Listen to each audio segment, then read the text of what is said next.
Գյորջյան Կասկադ 60 ամիս փուլային վճարում բազմաթիվ առավելություններ։ Բարև ձեզ սիրելի լրագրողներ, սիրելի հայրենակիցներ, մենք այստեղ ունենք 3 էկրան, մյուսը ինչ մեծ է, բայց մեր օպերատորները փակել են, այս երկուսի վրա փորձեմ ներկայացնեմ։ Նախ փորձեմ կարճ մինչև 10-15 րոպեի ընթացքում ամփոփենք նախորդ տարին առկա թվային ցուցանիշները, հիմնական անելիքները, այնուհետև եթե իհարկե կլինեն հարցեր, մեծ սիրով կպատասխանեմ, այս բանին ուղղակի նշեմ, որ գիտեք ամփոփված է որպես հնայի աճ միայն 3 ամիսները եւ առաջին համապատասխանաբար 5.2, 6.4 եւ 6.2% տնտեսական աճ ենք ունեցել առաջին 3 եռամսյակներում եւ ակնկալում ենք, որ համեմատաբար բարձր աճ ենք ունենալու նաեւ 4-րդ եռամսյակում։ Ամեն դեպքում տնտեսական ակտիվության ցուցանիշները դրա մասին են նախորդիվ վկայել։ Եթե 3 եռամսյակներով նայենք, օրինակ տեսնում ենք, որ նաև զուգահեռ թե որքան տրիլիոն ուրեմն դրամի համախառն ներքին արդյունքը ըստ եռամսյակների ստեղծվել եւ տեսնում ենք, որ երրորդ եռամսյակը ամենամեծն է, այսինքն առաջին եռամսյակը համեմատաբար ավելի փոքր է, երկրորդը ավելի, երրորդը եւ վստահաբար ասում եմ դες, որ չորրորդը շատ ավելի մեծ է լինելու այս թվից։ Համախառն ներքին արդյունքն ընթացիկ գնայով, քանի որ ամփոփվել է 24 թվականը, 25-ը դեռ չի հրապարակվել, ըստ տարիների 10.2 տրիլիոն արդեն մեր նախնական հաշվարկով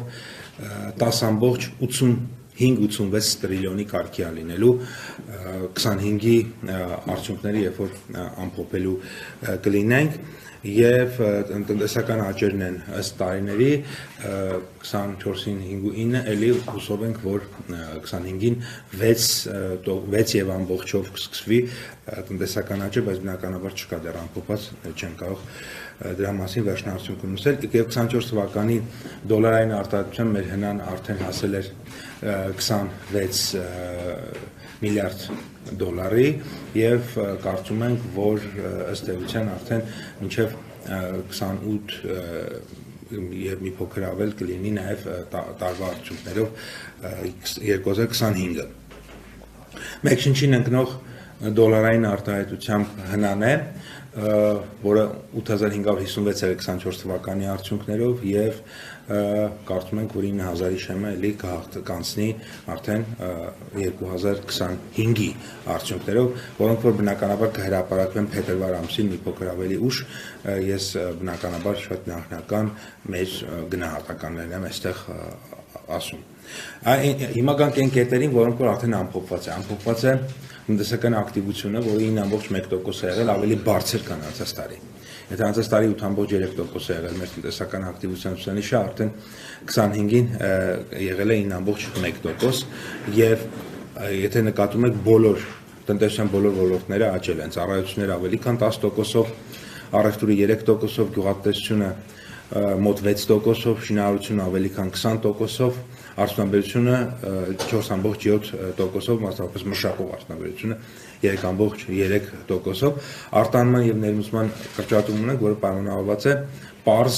ոսկու վերարտահանման կրճատումներով, ինչպես նաև այլ ապրանքներ են որոշակիորեն կրճատվել, որոնք այսպես ասած սանկցիոն մեխանիզմների խստացման հետ են կապված, իսկ դուք գիտեք, որ Հայաստանի Հանրապետության կառավարությունը խիստ հետևում է, այսինքն ցանկացած որոշում, որ Եվրոպական միությունը կամ Միացյալ Նահանգները օրինակ ընդունում է Ռուսաստանի դեմ, որ այս կամ այն ապրանքի հետ կապված, մենք դա անմիջապես իգիտություն ենք ընդունում եւ համապատասխան որոշում ենք կայացնում։ Այդ պատճառով օրինակ այն ինչ որ ենթադրենք 23 թվականի Հայաստանի տարածքով գնացել է կամ 24-ին, 25-ին օրինակ թույլ չենք տվել, որովհետեւ մենք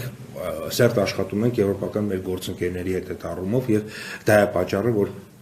որոշ ուղղություններով կա վերարտահանման կրճատում։ Արտահանման տեսակարգակշիռն է, այստեղ հետաքրքիր է, կարծիքով ամենահետաքրքիրն է, որ նախորդ տարի մենք Եվրոպական միության մասնաբաժինը մեր արտահանման մեջ 4.7% էր, այս տարի արդեն բարձրացել է 7.9%-ի։ գրեթե կրկնապատկվել է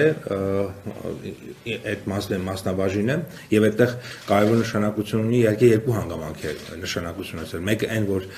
եվրոպական միություն արտահանումը ավելացել է դրա մասին քիչ հետո ես կներկայացնեմ եւ երկրորդը նաեւ որ այդ բարձ վերարտահանման այսինքն այդ կրճատումը որ նախորդ տարիներին եղել է ասենք 15-20% հետո դարձել է ենթադրենք 8% դա այն պատճառով չի որ եվրոպական միություն արտահանումը կրճատվել է կամ այն ժամանակ շատ մեծ է եղել այդ պատճառով է եղել որ մյուս ուղղություններով այդ ոսկու վերարտահանում ադամանդի վերարտահանում ենթադրենք պլատինի վերարտահանում կամ հեռուստացույցի ու սմարթֆոն ժամացույցի վերարտահանում դրանք նախկինում չեն եղել հետո ինչ որ պահ եղել են հիմա նորից չկա օրինակ նույն սմարթֆոն ժամացույցը մենք տարվա ընթացքում այդ կոդը արկել ենք վերարտահանում տեղի ունենա որովհետև եվրոպական գործընկերները դրա մասին մեզ խնդրել են մենք նաև կոմունիկացրել ենք Ռուսաստանի գործընկերների հետ այսինքն այդ մասը շատ թափանցիկ է եւ աշխատանքը այդ առումով տարվում է տնտեսության զարգացման ամենալավ ցուցանիշներից մեկը դա աշխատատեղերի թիվն է, գրանցված աշխատատեղերի թիվը։ Եվ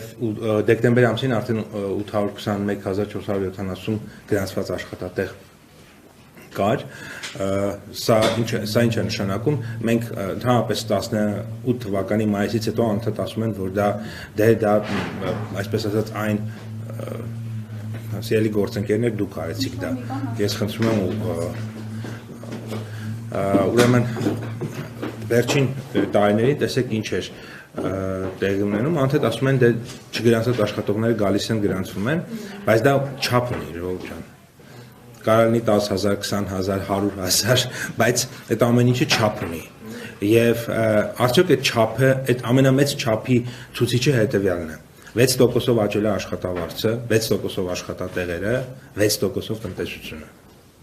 Այ եթե լիներ խիստ անհամաչափություն, օրինակ 26%-ով աճեր աշխատատեղերը, բայց տնտեսությունը աճեր 6%-ով, աշխատավարձն էլ աճեր 6%-ով։ Ես կասեի, որ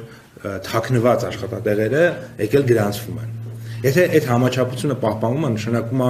մենք արդեն եկել ենք նրան, որ այդ չգրանցվածը հա դեռ կա, բայց այդ չգրանցվածի պոտենցիալը արդեն շատ քիչ է եւ նոր արձանագրվող աշխատատեղերի մեջ իրականում հենց այն աշխատատեղերն են, որոնք իրապես նոր են ստեղծվում։